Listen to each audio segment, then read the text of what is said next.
In case you missed it, what's going on with justice for Kamarie Holland? So last month, on March 13th, 2024, there were pleas and plea deals for Kirsty Sipple, also known as Kirsty Hoskins, and Jeremy Williams. Sipple entered a guilty plea to human trafficking where she could face up to 20 years in prison, and she must also register as a sex offender and pay fines of $10,000. She also has to testify against Jeremy Williams.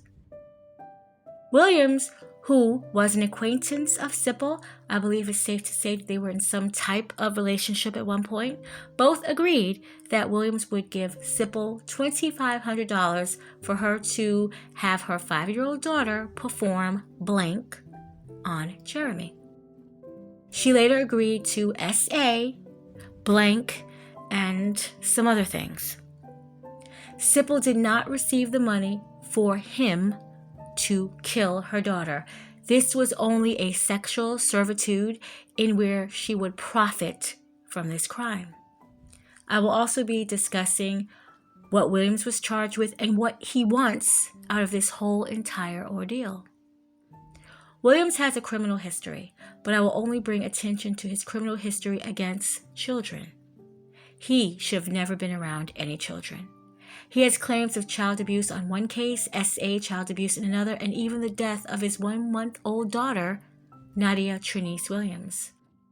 On December 13, 2021, Williams had Kamarie in Phoenix City. At a vacant house he previously rented, Williams would record his acts as he would do everything a man would do to a woman, except this was a 5-year-old baby girl. I cannot imagine what Kamarie was going through, not understanding how she was no longer at her mother's house or in the safety of her father's house, but she was with this man who had disgusting intentions for her, and that the thumbs up was given by her own mother. Kamarie was asphyxiated during these acts. Williams continued to record, and he repeated the acts even while she was deceased. When Sipple found out her daughter was no longer alive, she would bust the windows out of her house to prepare her home for a crime scene and call 911. Kamarie Holland was abducted from the house. She was asleep right in the bed with her mother. She woke her mother up around 3 a.m. and then they all went back to sleep. And then when Sipple woke up again at 6 a.m., Kamarie was gone. The front door was wide open and Kamarie was gone. The saddest part is Kamarie wasn't even supposed to be there. She lived with her father, Kamarie Holland, who had custody, but she would give visitation with her mother, and this was one of them. When I watched the local news that day, and I watched the police search around Sipple's home, I automatically knew that she had something to do with this. I stayed blocks away at the time from this woman. I never knew her, never met her. Gossip, rumors, bad thoughts about what Kamarie was going through was spread throughout Columbus faster than any news program. I wasn't the only one that knew that Sipple had something to do with this.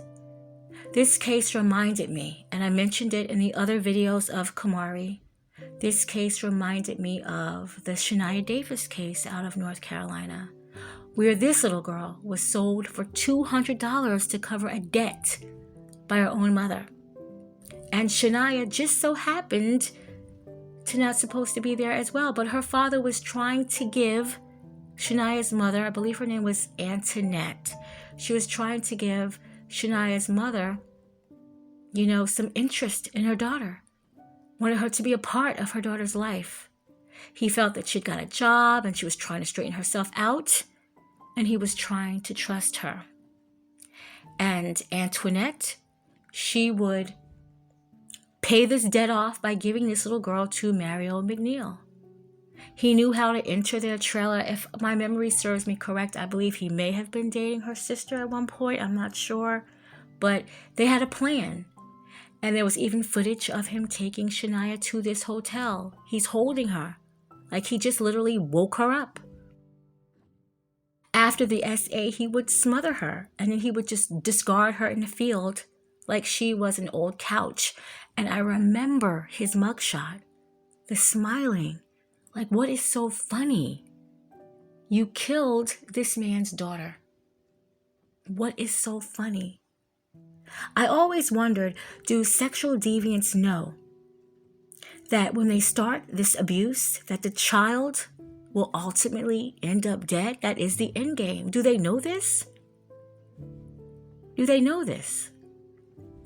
These girls are able to express themselves to somebody and tell what happened. I mean, the whole entire situation is horrifying. So I watched Sipple walk into the local news unexpectedly with Kamarie's Christmas presents. She said that she wanted to donate them to the toy drive. And we all got to watch her impromptu interview. She was crying. Her lips was quivering.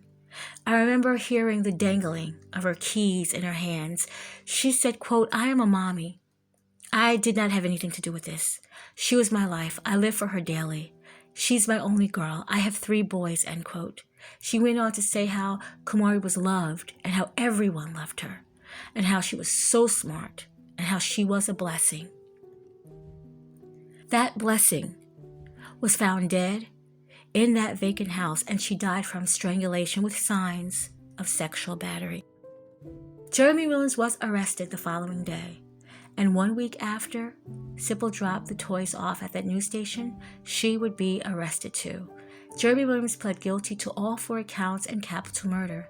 He pled guilty to having sex with a corpse, obstruction of a corpse, and knowingly recording sex acts, the R word, and sodomy. He wanted to expedite this case. He wanted it over as quickly as possible. So he did a blind plea, and he waived all his rights. He did not receive any plea deals. His defense would have to prove to the jury that he committed this crime in order for him to go to the state of the death penalty. And that is what is on the table as of right now. His attorney said that he wanted Williams to understand, and Williams said that he did understand, that he was mentally competent to stand trial, and he was also mentally competent when he committed these acts against Kamarie. There's no date of when this sentencing is, and when there is, I will definitely put it on here, because I can't wait till this little 5-year-old girl, till she has justice. Justice for Kamarie Holland. Rest in peace.